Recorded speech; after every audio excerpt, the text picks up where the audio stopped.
While I'm doing my afternoon word jumbles, I hear the mail truck pull through the cul-de-sac. I wonder if we got any coupons today. Nice mail person slides a couple of letters in a large yellow envelope through the slot. Takes a couple tries to get it in. Oh yes, this is our daughter's thing, our daughter's letter. Unfortunately, disappointment. We're speeding through. Need to get to that second date. Date numero dos. Oh ho. Welcome. You've got Dads. We're back at Dad's. Okay. Robert. Hello again. One date down. Message him. Gonna message him. Robert. I had a lot of fun with Robert the last time we hung out, but I'm beginning to wonder if he's dodging me. I've tried messaging him a few times, and Dadbook says he hasn't even read them. Haven't even seen him come out of his house, actually. I decided to send him one last message, figuring that this will produce the same result. Hey man, don't know where you've been, but we should grab a drink soon. I walk away from my computer because at this point, I know he's not messaging me back anytime soon. We at least know each other that well.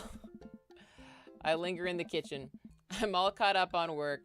The house is relatively clean. Maybe I should do something nice for Amanda. I'll bake her favorite pie. I root through the pantry and pull out all the ingredients. This is an old family recipe I used to make with my grandmother when I was a kid. I lost the actual recipe card a long time ago, but I think I'll be able to remember how to bake it. Start mixing together ingredients for the crust until I get a nice dough. Throw some cherries into a saucepan, make a filling. Normally I don't like to multitask in the kitchen, but this cherry pie is a piece of cake. Pie. It's a piece of pie. Oh, I'm making a pie. Oh man, I can never remember what temperature you're supposed to set the oven at. I'm pretty sure it's 375, but I could be wrong. Who am I kidding? I'm never wrong when it comes to this pie. My special twist on my grandmother's recipe includes a secret ingredient that not even Amanda knows about. It really makes the cherries extra flavorful. God, why can't I remember what the secret ingredient is? More cherries, salt.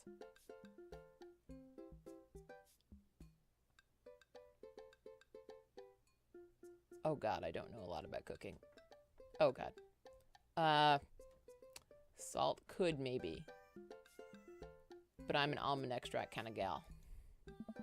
Oh, it's almond extract. Duh. Oops, I accidentally poured a little too much in. Way too much in. I'm sure it's fine. Baking is an art. Some of those beautiful artists made from mistakes. Finally get the pie in the oven. How long am I supposed to leave it in there? 50 minutes? Oh, I'll just swing it. Amanda's gonna be so excited. That kid loves a good pie. I have a seat in the kitchen table and do word jumbles until Amanda comes home. I can hear the door slam open. I'm like, even if the ingredient had been salt, and if we were going to make the same mistake and we had too much salt to the pie, that would have ruined it. So realistically, if a mistake was the only thing that was going to happen, we made the better mistake. Yo, Pops, what smells like pie in here? It's pie, sweetie.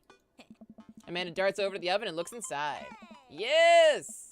Hey, it's not done. Be patient. What's your angle here? What? Pies are an objective-based confection. What are you trying to get out of me? Fine. I've been leading a double life. Amanda, I have terrible news for you. I'm actually a pro skateboarder, an aspiring astronaut, and bank robber. The lifestyle is calling me back, and I must go. One last job. You know how it is. Pie was the only way I knew how to tell you. Well, I appreciate the years we spent together, but a trade-up is a trade-up. Remember me when you're kicking your feet up in Ibiza? Thanks for all the pie. We share a cordial handshake. I wait a few more minutes before taking the pie out of the oven. I set it on a rack to cool and guard it so Amanda doesn't dig in before it's ready. Huh. What? Does it look kind of weird to you? Oh, that's just me taking artistic license on what a cherry pie means to me emotionally. I'm just saying this because, you know, it seems like you might have baked this pie incorrectly. And you're currently, right now, trying to pass it off as a good thing. It's art, sweetie. Was it art when you accidentally baked a whole uncracked egg into the center of my 12th birthday cake? Well, was it art when you tried to make brownies and accidentally created chlorine gas? Well, that's a bit of an exaggeration. Was it art when you just eat the pie? Panda. Oh. I cut us a few slices and we sit down to eat. The cherry filling oozes out of the sides and the buttery crust glistens. I watch as Amanda takes a bite. Oh, no. Ugh. What's wrong? Is it not good? Uh-huh. Amanda winces and fans her mouth. No, I just burned the heck out of the roof of my mouth. This pie is amazing. Sorry for doubting you. I breathe a sigh of relief and take a bite. She's right. The pie is pretty incredible. As it always is. I'm really proud of you for making a pie without burning the whole house down. Ugh. I got a few dad tricks up my dad's sleeve. Maybe fathers aren't as bumbling and stupid as the media makes us out to be. Maybe we as a society should have a little more respect for fathers as a whole. Dad, your sleeve's on fire. I run to the sink and put myself out. Pride will be my undoing. Amanda and I clean up the kitchen and play a little more living room hoops before she returns to her room to do homework. I go back to my word jumbles.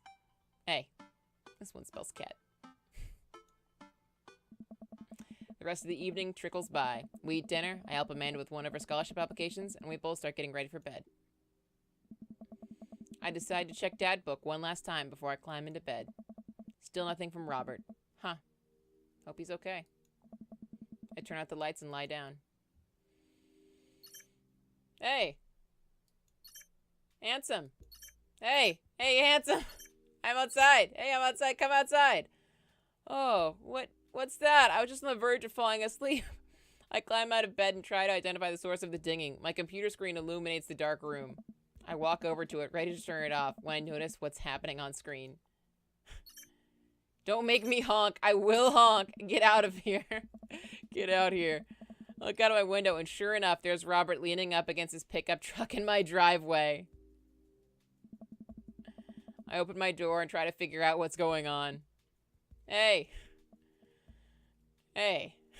Robert, are you drunk? Hey. Wanna hang? I was kind of sleeping. That's no fun. Come hang out. I would argue that sleeping is very fun, but I don't have to be anywhere in the morning. Might as well live a little. Sure. No. Cool. You plan on going out like that? I look down and realize that I am, in fact, not wearing pants. Oh. I mean, I don't mind. Right, 1 second.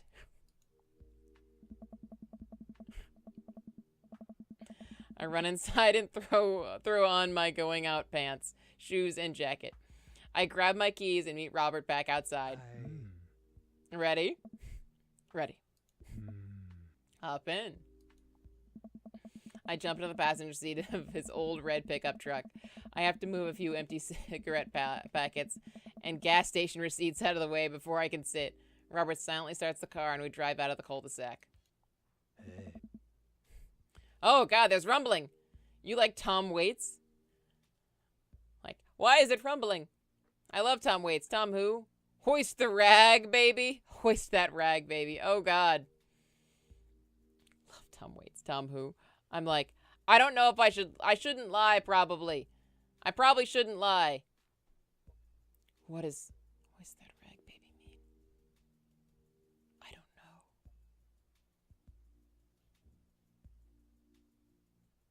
I am, due to my extensive skills and multiple choice questions over my years as a student, I am going to presume this answer because it is the one I'm least familiar with, which may have to do with whatever Tom Waits is. He loves it! He loves it! Before I can answer, Robert turns up the radio. Yep, that's Tom Waits, all right. He lights a cigarette and cracks the windows. We drive together in silence. So, where are we going? Robert doesn't respond. Robert? Oh, I heard you. He still doesn't answer my question.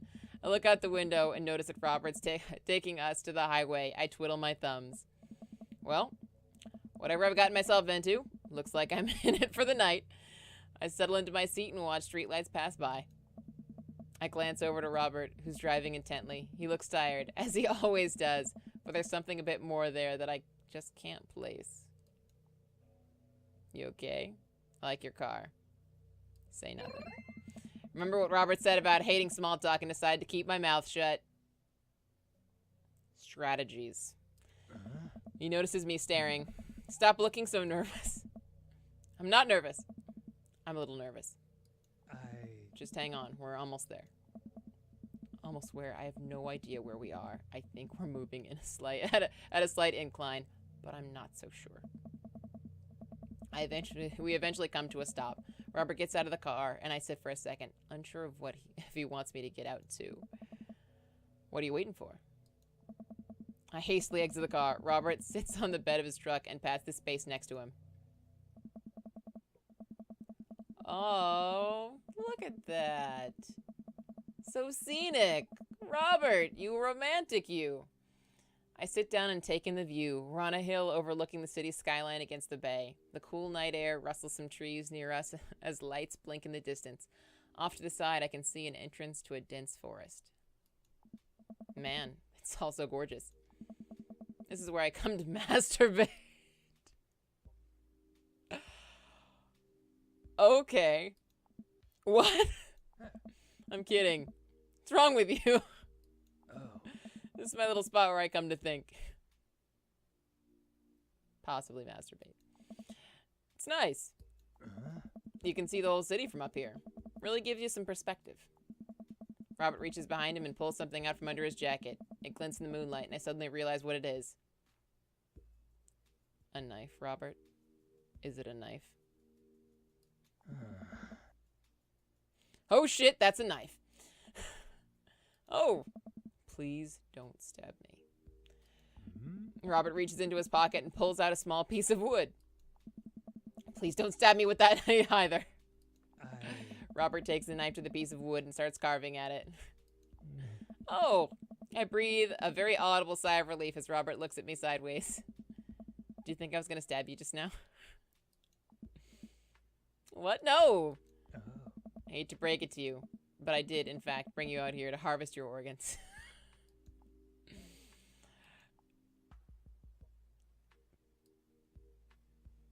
I was like, play along. Yeah, well, you think you caught me in your trap, but I knew. For years, I've been putting the most vile junk food in my body in preparation for this day. Come at me, friend, and reap what you will. Oh. 2 steps ahead of you at all times. That's how I operate. Nothing gets past you, huh? Oh. Robert reaches into his pocket and pulls out a folding knife that he opens and hands to me. I'm gonna warn you, the last guy I had a knife fight with lost 3 fingers because he didn't know the 8 basic rules of knife fighting. You're familiar, correct? I honestly can't tell when you're kidding. I'm so many levels of irony deep that I've forgotten what humor is. Oh, Robert, I feel you there, buddy. He and I laugh. Have you ever whittled before? Considering I'm not a grandpa, no. What do you mean by that? Well, I just thought that you would have a block of wood shipped to you along with your first Social Security check. Oh. Handsome, I'll have you know that whittling is a time-honored tradition enjoyed by both young and old alike. That you're dismissing it before you've even tried it speaks volumes about your character. However, because I've gotten to know you for some time, and have come to think of us as friends, I'm willing to attribute it to ignorance instead of malice. What I'm trying to say is, go get that stick. Robert motions to a good-looking stick on the ground, perfect for potential whittling. I pick it up. The most important thing to remember while whittling is to cut with the grain, not against it. If you cut against the grain, the wood is going to splinter. Isn't the most important thing safety? Hey. No. Getting hurt comes with the territory. Look at my damn hands. I look at his damn hands. They're calloused and covered in little white scars. They're very nice hands. Oh. You can't make a stick omelet without breaking a few hand eggs. Oh! While I'm distracted, the knife slices into my thumb. Blood gushes all over my little wooden carving. Robert is lost in carving and doesn't notice me bleeding everywhere. Robert still doesn't notice. Robert, I'm dying. I'm bleeding to death. Robert finally looks over. He reaches into his jacket again. Jesus, how much stuff does this guy keep in there? And pulls out a red bandana. He wraps it around my thumb. Hold tight. He hops off the truck, and I hear him rummaging around in his car. He comes back a moment later with a well-stocked first aid kit. Robert carefully wipes all the blood off my hand and swipes a bit of antiseptic onto the cut. With surprising gentleness, he places a bit of gauze on the wound and wraps it all up. You okay? Yeah, I'm good. He hands me what's left of the tube of antiseptic. Make sure to keep that cut clean. It's oddly touching and a little sexy. I guess I'm a real whittler now. That you are. Be careful, though. They're attracted to the smell of blood. Wait, what? What's attracted to the smell of blood? Cryptids. Tons of them out here. You know. Cryptids. Like Mothman and stuff. Bigfoot. Mothman is bullshit, but yeah. This town's a hotbed for cryptozoological occurrences. You're joking. Oh, how I wish I were. I'm a skeptic myself. Or at least I thought I was. There are things in these woods that we can't possibly comprehend. Think about my entire time in the city. Aside from the occasional stray coyote, I don't think it's too bad. You ever hear the Dover ghost? I don't think so. Well, let me tell you a story. I was out in the woods here on a weekend camping trip with Betsy. You don't know Betsy, but she's a big pup. Pitbull, real intimidating. I feel safe around her. First night goes without incident. I get some solitude. Betsy goes to pee wherever she wants. All good stuff. Second day, get the idea in my head that I can hike deeper into the woods, probably against my better judgment. But hey, we're having a fun camping trip, right? So me and Betsy start marching in the morning. Gets a little late and we set up camp. But it's different this night. Real quiet. Can't hear the birds, the crickets, squirrels, nothing. Dead silent. When it happens, I hear the most unholy growl I've ever heard in my life. Right outside my tent, me and Betsy, we go to investigate. We look around the clearing, nobody's there. But there's this feeling. Not sure if I can quite describe it. I don't know.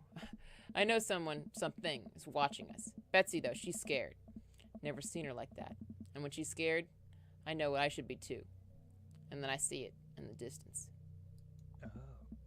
A man, but something that didn't know what a man was supposed to look like made it. It just looked wrong. Big. Arms too long for its body. Black eyes. Just stood there and stared at me. And then it disappears. I hear one yelp from Betsy and I turn around and check on her, but she's gone. To thin air. I don't sleep at all in my tent that night. I don't think I've ever slept right since.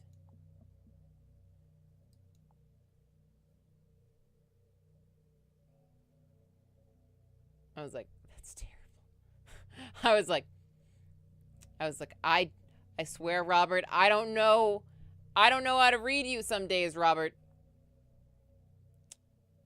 I don't know how to read you some days. I don't want you to take your lying wrong and say that I'm bullshitting, that like you're genuine about this and I'm dismissing your experiences. I would never invalidate your experiences, Robert. But I worry they'll think I'm a patsy. You know what? No.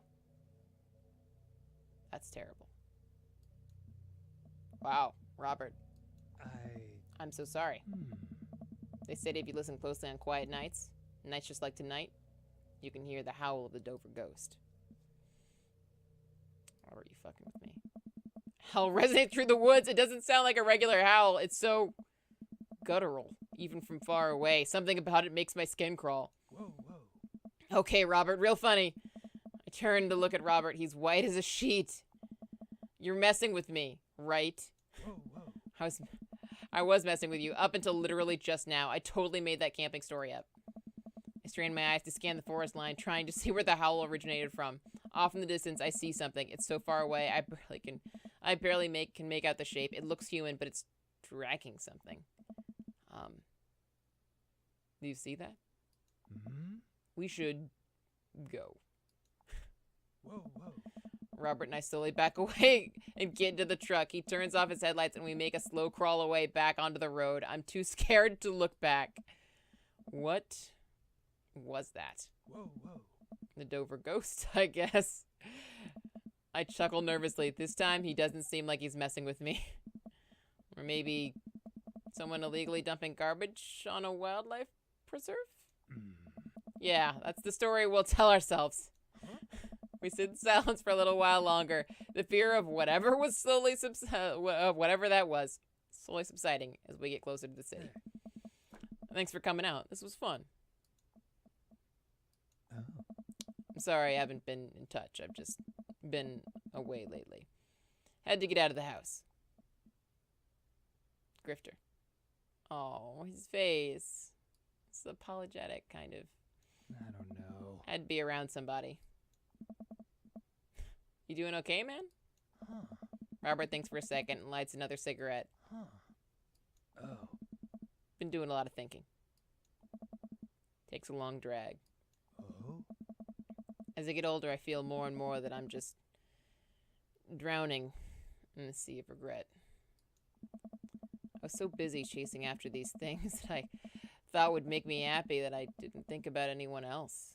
All I cared about was myself. I didn't even think. Robert stops. I wait for him to finish his thought, but he just stares at the road. Maybe I'm just built like this. Maybe I do it to myself. Maybe it's my choice that I'm as unhappy as I am. Try to think of something to say. I remember all the times in my life when I've been sad, and there's a great many of them, but there's always a light at the end of the tunnel, something that kept me going. Hey. There's something so resigned about the way Robert's talking. Maybe we deserve to be eaten by... That sucks. I'm glad you told me. Maybe we deserve to be eaten by the Dover ghost. Oh. I'm like... Part of me kind of likes the amusing thing. Maybe diffuse the tension a little bit here. That might... I'm hoping that making light will kind of... He's responded well to humor in the past. I'm hoping that that might... I mean, sincere is nice, but perhaps he may feel a little less uncomfortable if we're not lingering on it. That's why it's here. The Dover ghost feeds off your sadness, my sadness, and hunts us in the night. Honestly, it makes sense. I was trying to kid around. Just to be devoured for my sins. Oh, yeah, it sounds pretty great, actually. It was a joke. Oh, God. I'm turning the car around. We're going back. No, no! Robert slams on the brakes and puts the car in reverse. Please don't. Robert, wait. He stops the car again. You know what? I thought about it. It's not my time yet. Hey. I haven't finished watching the Criterion Collection. They just keep adding stuff to it. But thanks. Handsome. Oh, I was like, Jesus Christ, don't bring us back there. I'm too young to die. We drive the rest of the way in silence, listening to the radio and watching the bright lights of the city grow bigger. Robert drops me off at my place. As I'm about to close the passenger door, I realize that I still have Robert's pocket knife in my jacket. I pull it out and offer it back to him. Oh.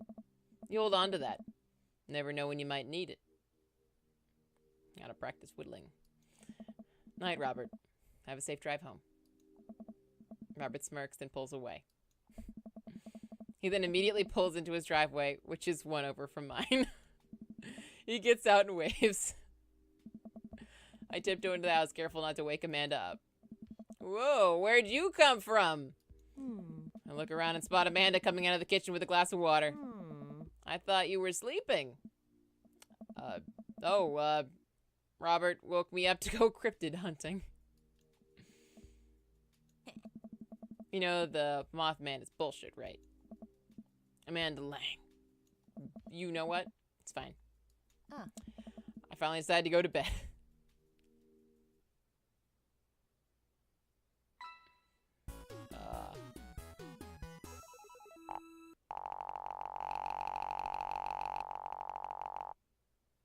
Yes! Bad, but you Full marks! That went splendidly. We gotta keep up this momentum. Don't let it be like the last time. Get the A, the S, and then fuck it all up. No. You keep focus. We will keep focused. We cannot ruin this for ourselves. Not like the last time.